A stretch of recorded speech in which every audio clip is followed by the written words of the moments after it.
Bonjour à tous. Eh bien, aujourd'hui, un autre petit montage, et je le trouve pas mal en fait. C'est toujours un petit peu dans la lignée de ce que j'ai présenté ces derniers jours, hein.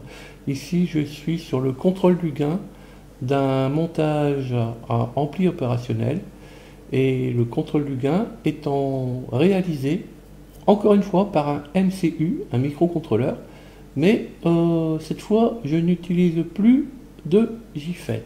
Allons-y voir ce que ça donne. Voilà, en fait, j'ai repris le même montage ampli opérationnel, hein, qui est donc un amplificateur réalisé à l'aide d'un amplificateur opérationnel qui est alimenté en alimentation symétrique plus 5, moins 5 et dont on entre le signal sur, on va dire, sur l'entrée plus, hein. Donc j'ai vraiment un signal qui est, la sortie est en phase avec l'entrée. Le gain est de l'ordre de, enfin, est égal à 1 plus R1 divisé par R2. Alors on verra, R2, parfois ça s'appelle R3, R4, est sélectionnable par des transistors. Voilà, ici j'ai mis une résistance d'équilibrage, elle permet en fait de réduire l'offset. Alors en principe on la met à une valeur qui est égale à R1 parallèle à R2, mais comme R2 varie, c'était un peu plus délicat. Je génère un signal de 10 millivolts pic de 10 kHz, je crois, une sinusoïde là-dessus, 10 millivolts crête. Voilà. Alors maintenant, pour sélectionner le gain, en fait, je viens mettre à 1 une des 8 entrées transistors. Ce sont des transistors avec un fort gain pour être certain, quelle que soit la valeur de R2 à R9, que j'arrive à saturer le transistor. Et ici on voit, selon la valeur de R2, R3, R4, etc., le gain que je peux avoir, en sachant que j'ai visé des valeurs telles que 50, 45, 40, etc. Mais après, bon, je ne suis pas allé dans le détail, d'autant plus que si on va avoir vraiment des gains avec la dispersion des caractéristiques sur les résistances, il faudra, si on veut vraiment avoir des gains qui tombent pile poil à des valeurs bien finies, il faudra mettre ici des résistances ajustables, si possible en 10 ou 15 tours. Voilà, ici j'ai mes fameuses résistances de base. Et voilà, donc là par exemple, ici le signal, je l'attaque sur le bit, on va dire le bit 0. Considérons que là c'est le bit...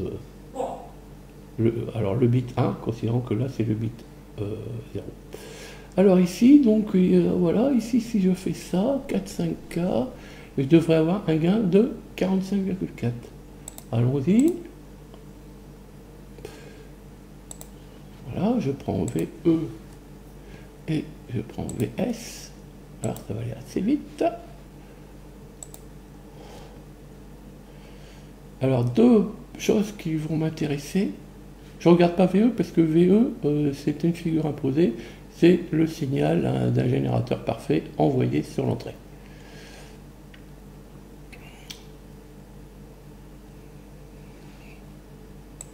Voilà, alors bon, on voit qu'il est bien centré par rapport au 0.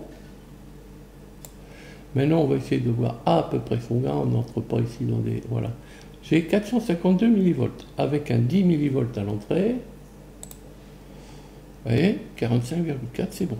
Allez, on va prendre celui-là, le 21. Donc c'est R8.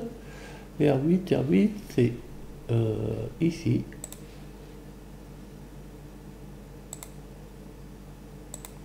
Voilà, et puis bien sûr, on va les couper là. Là, ici, c'est un 0,5 volts qui est sélectionné actuellement à 5 volts. On lance le truc. Voilà, il calcule. On voit qu'à vue de nez, on est bien centré sur le 0. On va regarder la fin. Alors, on va pas laisser aller jusqu'au bout, hein, c'est pas la peine. du temps. La sinuse a une belle forme, plutôt. Et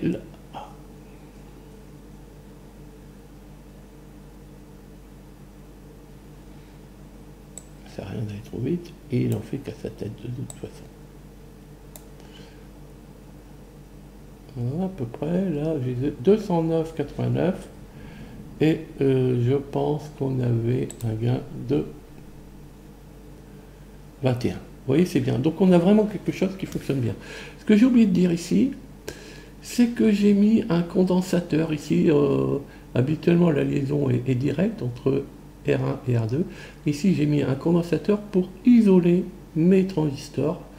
Et bien m'en a pris, hein, puisque c'est un condensateur de liaison, hein, tout simplement.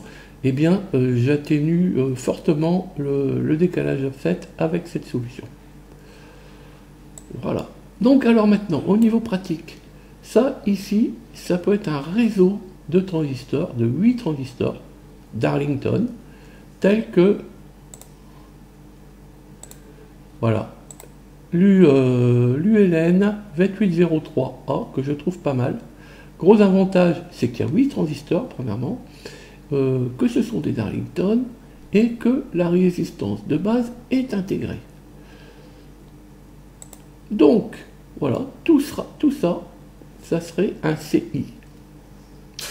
Alors maintenant, pour contrôler ça, ça pourrait être un port de MCU, enfin plutôt 8 ports de MCU qui viendraient directement ici. Mais bon, ça fait pas mal de fils. Mais ça, on pourrait mettre, à mon avis,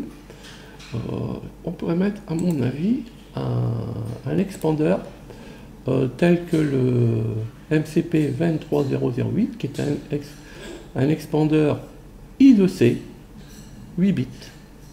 Donc voilà, on n'aurait que deux signaux en provenance du MCU, c'est pas mal.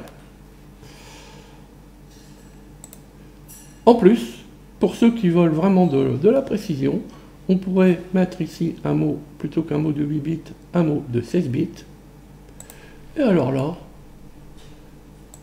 ça serait le MCP 23017 qu'il faudrait utiliser, puisque c'est un 2, il a 2 fois 8 entrées-sorties. Voilà un peu ce que ça donne. Quoi dire d'autre? Je pense que j'ai à peu près tout dit. Alors je pense vraiment que ce montage est un montage qui peut être bien utile dans le petit labo. On va reprendre une expression qu'on entend régulièrement sur YouTube. Chez les Canadiens, ben voilà, ça pourrait être, pour les électro-bidouilleurs du dimanche, ça pourrait être utile. Voilà, n'hésitez pas à me faire part de vos commentaires, s'ils sont constructifs, sinon ben, ça n'est pas utile. Constructif ne veut pas dire que vous allez dans mon sens, vous pouvez apporter des commentaires intéressants pour la communauté. N'hésitez pas à partager, moi ça me fait plaisir de voir que mes montages sont repris, voire même améliorés. Et puis likez bien entendu, et pourquoi pas vous abonner pour ne pas rater une de mes vidéos. Merci beaucoup, au revoir et à bientôt pour de nouveaux petits montages.